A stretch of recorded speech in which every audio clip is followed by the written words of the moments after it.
mampu untuk menyelesaikan setiap hal dengan optimal. Kalau bisa lebih cepat, kenapa harus lambat? Akan memiliki porsinya masing-masing dan tentunya kesempatan tidak akan datang berulang kali seperti yang dijelaskan oleh beliau. Gimana sih Ibu perjalanannya kok bisa sampai menjadi mahasiswa dengan lulusan yang terbaik dengan waktu yang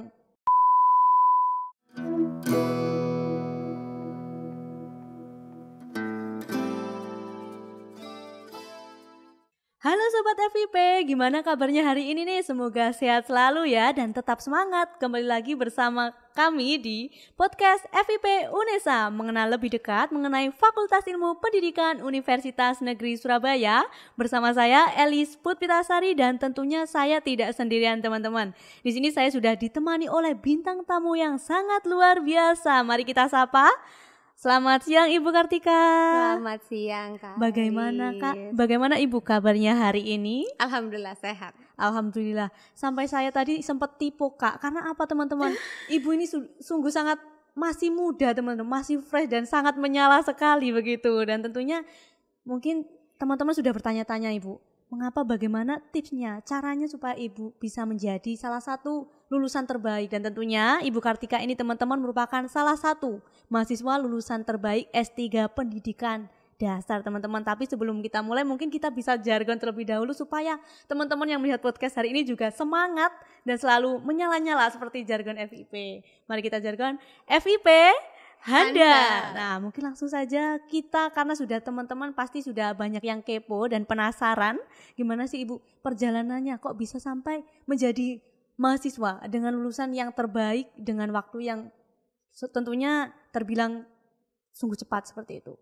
Baik, terima kasih Kak. Mungkin tadi sudah seperti yang dikenalkan, saya Kartika, saya alumni S3 Pendidikan Dasar UNESA yang kemarin mendapatkan penghargaan menjadi lulusan yang tercepat seperti itu ya, karena saya menyelesaikan masa studi saya dalam kurun waktu 2,5 tahun, yang idealnya memang 3 tahun untuk program doktoral. Seperti itu.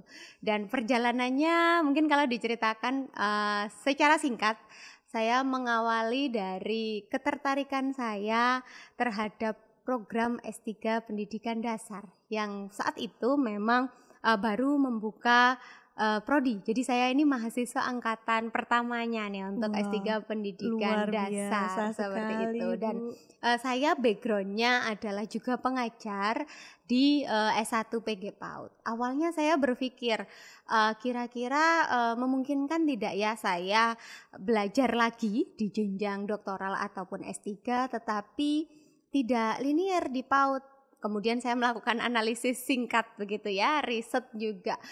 Sebenarnya pendidikan anak usia dini itu ada di jenjang usia 0 sampai 8 tahun. Sedangkan pendidikan dasar dimulai dari 7 tahun. Wow. Dan saat ini program pemerintah adalah transisi PAUD SD menyenangkan. Jadi saya memutuskan dan membulatkan tekad untuk mengambil program studi S3 Pendidikan Dasar, seperti itu. Wah, luar biasa sekali, yang tadinya harus lulus 3 tahun menjadi 2,5 tahun seperti itu, atau terbilang 2,5 tahun saja. Wah, luar biasa sekali. Mungkin nanti bisa teman-teman juga pastinya ingin meniru jejaknya. Kira-kira dari semua hal yang dilalui ini bagaimana Ibu tips-tipsnya supaya nanti kita bisa mencontek sedikit-sedikit dan menjadi motivator kami juga, supaya nantinya kita juga bisa, oh ternyata saya harus seperti ini, seperti itu. Oke, baik Kak. Jadi kalau tips sebenarnya bisa lulus 2,5 tahun atau 2,5 tahun ini tidak hanya dari saya pribadi, tetapi kurikulum yang dirancang di S3 Pendidikan Dasar sangat provide, sangat support untuk mahasiswa bisa menyelesaikan studinya lebih cepat. Jadi yang pertama tentunya kurikulum dari S3 Pendidikan Dasar UNESA ini sudah sangat baik. Jadi saya bisa mengoptimalkan diri untuk lulus lebih cepat. Kemudian kalau tips lainnya, saya orangnya cukup suka tantangan. Maka apapun yang ada di depan saya akan berusaha dengan optimal dan maksimal. Kenapa saya bilang cukup? Karena saya tidak berani menakar diri saya berlebihan gitu ya. Yang jelas saya membuktikan diri saya bahwa mampu untuk menyelesaikan setiap hal dengan optimal. Kalau bisa lebih cepat, kenapa harus lambat? Nah, kan Wah, luar seperti biasa, itu. betul sekali. Kenapa ada yang lebih cepat, kenapa harus menunda-nunda seperti itu? Benar sekali. Dan tentunya berarti Ibu Kartika adalah tipikal seseorang yang ketika ada tantangan itu justru harus mencoba. Ketika ada suatu hal yang baru, kita harus terjun ke dalamnya, dan tentunya ketika ada sebuah tantangan justru menjadi batu loncatan untuk menjadi sebuah hal yang menarik dan tentunya membawa diri menjadi lebih baik seperti itu. Menarik sekali teman-teman. Jadi teman-teman kalau misalnya ada tantangan itu jangan, oh basicku bukan di sini, oh aku masih takut di sini. Jangan seperti itu teman-teman. Justru apa? Seperti yang kita ketahui, seperti Ibu Kartika kita bisa mencontoh. Kalau kita tidak tahu, maka kita harus masuk supaya kita juga tahu, dan tentunya supaya tantangan yang tadinya kita mengerikan ternyata menjadi berdampak besar dan tentunya menjadi perubahan yang sangat luar biasa pada diri kita sendiri dan berdampak bagi orang banyak. Nah untuk sejauh ini Bu, tentunya karena menjadi sebuah lulusan yang tadinya hanya harus 3 tahun menjadi 2,5 tahun, tantangan yang terbesar yang tentunya membuat Ibu mungkin ketika melakukannya seperti, atau mungkin harus ada beberapa tahap penyelesaian, dan juga tentunya harus, oh ternyata, atau mungkin pernah merasakan seperti tertekan atau mungkin seperti itu Ibu, bisa diceritakan kepada teman-teman yang melihat podcast hari ini Bu. Iya, menarik sekali. Jika bercerita tentang tantangan, mungkin saya juga harus menyampaikan terkait background saya ya. Saya sebenarnya juga pendidik, pengajar di UNESA, yang mana saya diamanahi sebagai koordinator program studi. Kemudian tantangan pertama tentunya adalah manajerial waktu. Saya selalu menekankan pada diri saya, kita punya 1 kali 24 jam. Mau diapakan 1 kali 24 jam itu bergantung pada kita. Maka tantangan pertama saya adalah saya harus optimal menjadi koordinator program studi dulu. Kemudian saya menjadi dosen yang baik dengan tentunya perkuliahan dengan mahasiswa. Kemudian saya menghadirkan diri saya dengan baik ketika saya menjadi mahasiswa. Maka artinya adalah ketika tugas-tugas itu datang, karena semakin tinggi grade untuk kuliah tentunya semakin banyak tugasnya dan kita harus menghadirkan waktu dan pikiran kita semakin lebih. Maka saya mengambil waktu menjelang tengah malam begitu ya, karena dari pagi sampai sore saya harus dengan mahasiswa, dengan bapak ibu dosen. Kemudian saya juga menjadi ibu dari seorang anak sekarang usianya 3 tahun seperti itu, dan saya menjadi mahasiswa. Maka waktu yang kita pilih, kita tentukan dan kita gunakan dengan tepat, itulah yang menjadi tantangan yang cukup besar seperti itu. Tapi sepertinya ini bukan apa-apa begitu ya. Tantangan-tantangan ini semua mengalami, karena seluruh kelas saya memang rata-rata jadi dosen. Jadi sebenarnya semuanya mengalami, hanya manajerial waktu dan optimis bisa menyelesaikan lebih cepat seperti itu. Wah, luar biasa. Tentunya waktu 24 jam itu Ibu selalu menggunakannya sebagai hal-hal yang tentunya memberikan perubahan positif seperti produktif, dan tentunya ketika ada waktu sedikit itu tidak disia-siakan. Saya jadi teringat Ibu bahwa saya juga masih punya tugas yang harus saya selesaikan. Itu sungguh memotivasi saya pribadi juga teman-teman, dan untuk teman-teman semua setelah melihat podcast ini teman-teman harus, oh saya masih punya waktu 2 jam, ayo kejar buat tugas besok.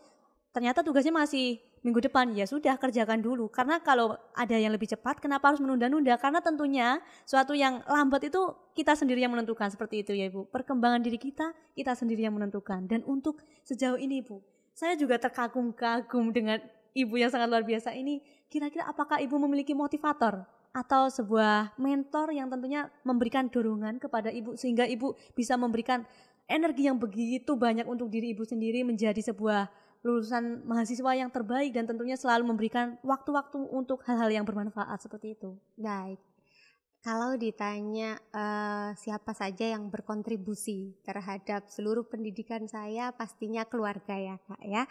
Mulai dari orang tua saya, kemudian suami saya, ini adalah orang-orang yang penting dalam hidup saya, yang mendukung saya, memfasilitasi saya.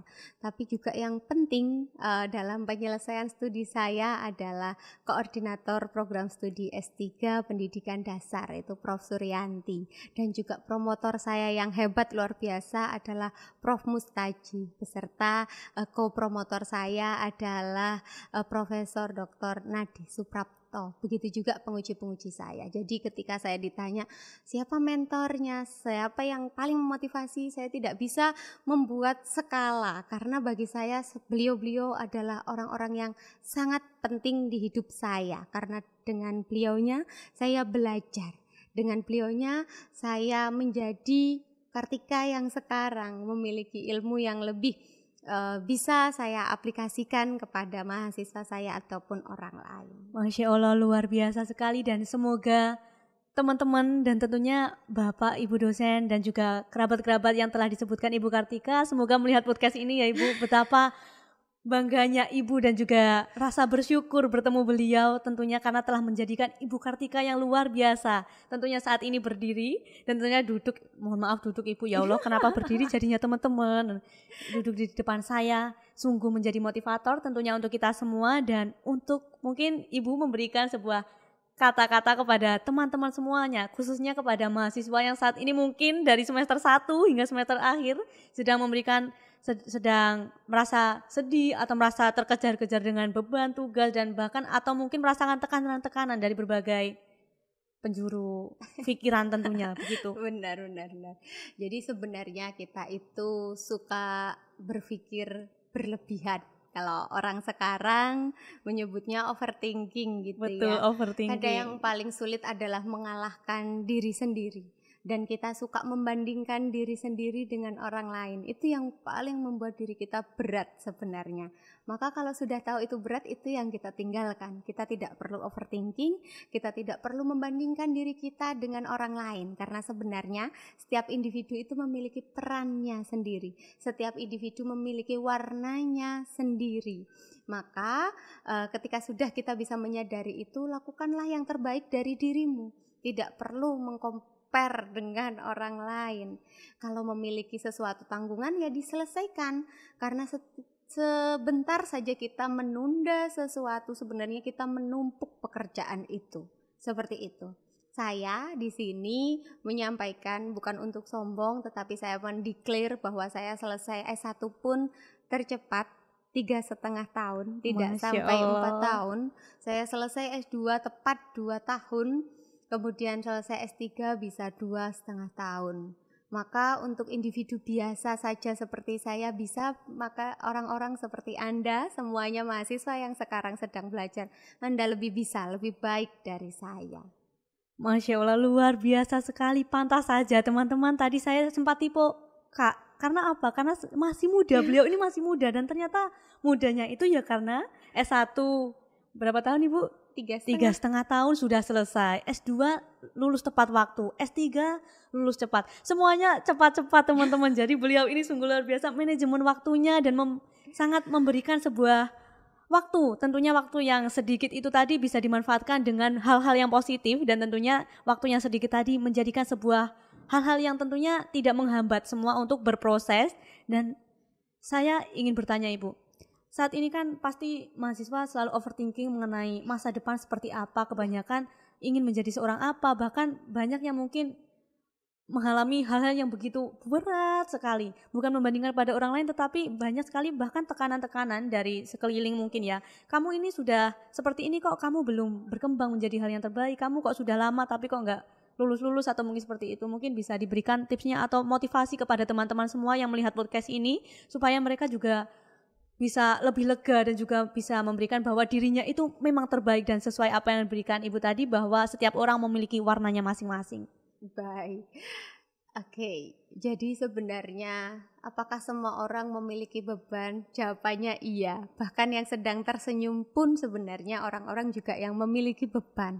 Tetapi sebenarnya kita tidak sendiri dan kita punya Allah ya. Kalau di agama saya, agama kita itu ketika kita mengimani seseorang itu tidak akan diberikan beban lebih berat dibanding yang dia mampu untuk menjalankan. Maka kita harus mengimani itu, melakukan yang terbaik. Dan jika mungkin kalian yang di sana sedang merasa hidupnya berat, aku menyedihkan dengan begini, banyak orang tidak support saya dan lain-lain, kita punya Allah yang dimana itu tempat kita ternyaman, terbaik. Itulah yang selalu membuat kita kuat. Jadi dicukupkan, kita sedih boleh, nangis boleh, marah boleh, tapi semua harus sesuai porsinya. Dicukupkan, tidak perlu berlebihan, sesuatu yang berlebihan tidak baik. Maka selesai ketika sudah dicukupkan, waktunya bangkit. Kita tidak perlu menjadi orang lain, kita harus menjadi diri kita yang positif, yang produktif, dan bermanfaat untuk orang lain. Tidak sekedar kata-kata, tapi benar-benar bisa membawa manfaat untuk orang lain. Seperti itu. Wah, Kak. luar biasa, tidak hanya kata-kata tetapi langsung menjadi sebuah kenyataan, terjun ke dunia nyata, wujudkan semua yang diimpikan, dan tentunya karena sedih berlarut-larut tentunya hanya ingin menambahkan pemikiran yang begitu beban di kepala teman-teman. Dan tentunya ketika kita bersedih dengan berlebihan, kita jadi minder terhadap kemampuan diri kita sendiri. Justru ketika kita mampu dan yakin pada diri kita, justru itu akan memberikan sebuah aura positif yang mendorong diri kita. Seperti itu ya Ibu, seperti aura positif bener. Ibu yang berikan pada hari ini. Dan semoga nanti ketika kita menjadi mahasiswa tentunya berat, memang berat teman-teman. Tetapi ketika kita sudah masuk, maka kita juga harus menyelesaikan. Dan tentunya kita sebuah waktu di tempat perkuliahan yang ketika kita juga masih diberikan sebuah kesempatan, kita harus bersyukur teman-teman, karena tentunya semua orang semua orang pasti akan memiliki porsinya masing-masing, dan tentunya kesempatan tidak akan datang berulang kali seperti yang dijelaskan oleh beliau. Dan tentunya Ibu Kartika, menurut Ibu Kartika, mahasiswa terbaik itu mahasiswa yang seperti apa ketika terjun di dalam dunia nyata, tentunya seperti itu. Oke, terbaik itu sebenarnya adalah predikat yang diberikan orang lain. Jadi ketika predikat itu disandang gitu atau diberikan, sebenarnya itu hanya bentuk apresiasi dari apa yang kita lakukan. Yang penting bukan terbaiknya saya rasa, tapi upaya menuju ke sana. Jadi ketika sudah diberikan predikat tersebut, maka kita akan ada upaya lebih lagi. Kalau kemarin ada upaya lebih untuk lulus selesai dengan lebih cepat, maka ini ada upaya lebih lagi. Lalu setelah lulus mau apa? Utamanya setiap individu itu adalah yang penting bermanfaat untuk orang lain, bisa membantu orang lain, memudahkan orang lain, dan bersinergi dengan orang lain tentu. Wah, luar biasa sekali. Bu Kartika ini ternyata word of affirmation sekali teman-teman. Cerita-ceritanya sungguh memotivasi dan tentunya memberikan sebuah hati kita yang tadinya merenung, merasa sedih, kini menjadikan sebuah hal yang terbuka, menjadi cahaya sendiri. Oh, ternyata seperti ini yang harus saya lakukan mulai detik ini. Ketika teman-teman melihat podcast ini, silakan teman-teman renungkan. Silakan contoh Ibu Kartika yang sungguh luar biasa ini, silakan teman-teman contoh. Bahkan saya sendiri juga akan mencontoh beliau supaya bagaimana menjadi mahasiswa yang baik, bagaimana memanfaatkan waktu yang tadinya 24 jam mungkin 2 jam scroll TikTok kebablasan sampai ketiduran. Nah, mungkin itu bisa saya manfaatkan dan teman-teman juga manfaatkan menjadi hal-hal yang positif, karena kesempatan tidak akan datang 2 kali seperti itu. Dan tentunya waktu merupakan sebuah peluang yang dimana peluang itu harus kita manfaatkan. Dimana orang-orang mencari-cari, berlomba-lomba. Mari kita berlomba-lomba menjadi yang terbaik dari yang terbaik, menjadi yang sangat baik di mata diri sendiri, membahagiakan orang lain, dan tentunya bermanfaat bagi lingkungan di sekitar. Dan tentunya ketika ada tantangan, teman-teman tidak perlu khawatir. Bagaimana kalau aku seperti ini, bagaimana nanti kalau resikonya seperti ini. Justru itu teman-teman, sebuah tantangan tidak akan terselesaikan apabila kita tidak mampu untuk memperoleh tantangan tersebut, tidak pernah mencoba tantangan tersebut, maka diri kita juga tidak akan pernah berkembang. Bagaimana kita kalau berkembang kalau kita tidak pernah terjun dan merasakan tantangan tersebut? Kita terlalu di zona nyaman, tidak mencoba hal-hal baru, dan hal itulah yang membuat diri kita hanya stay di situ saja, tidak berkembang. Karena sejujurnya perkembangan manusia itu dimulai dari sebuah tantangan, mencoba hal baru, dan tentunya sebuah hal-hal yang terbaik bisa tercapai apabila kita selalu mengusahakan menjadi yang terbaik. Seperti itu ya teman-teman. Dan tidak terasa Ibu, saya sebenarnya ingin mengobrol lebih panjang lagi, tetapi karena waktu mungkin sudah memberikan detik-detik terakhir untuk perpisahan kita, namun semoga perpisahan kita hari ini, perpisahan teman-teman tidak menjadi penghambat kita untuk selalu bersilaturahmi kepada Ibu. Semoga bertemu di lain kesempatan Ibu, karena sesungguhnya saya ingin mengobrol lebih panjang lagi dan lebih lama lagi dengan Ibu Kartika. Semoga terima kasih untuk waktu yang diluangkan Ibu. Semoga bermanfaat ini. Sangat bermanfaat sekali ya teman-teman buat kita semua, dan tentunya semoga sukses selalu. Dan untuk Ibu semoga karena ilmu yang bermanfaat, semoga pahala selalu mengalir. Dan tentunya untuk teman-teman, semoga apa yang disampaikan Ibu Kartika tidak hanya didengarkan saja, tetapi menjadi motivasi pada diri kita, menjadi sebuah hal-hal yang positif pada diri kita, dan tentunya membuka jalan pikiran kita untuk kedepannya merubah diri kita dari detik ini untuk masa depan, untuk diri kita, untuk keluarga, untuk orang lain. Karena apa? Karena banyak yang mengharapkan kesuksesan kita di masa depan teman-teman. Dan tidak terasa kita sudah di penghujung acara. Mungkin kita bisa sampaikan jargon terlebih dahulu, karena tentunya dari FIP kita harus memiliki sebuah jargon atau identitas. Mari kita jargon. FIP UNESA handal dan selalu handal. Terima kasih banyak Ibu, dan sampai jumpa teman-teman. Kita akan bertemu di podcast selanjutnya. Terima kasih banyak Ibu.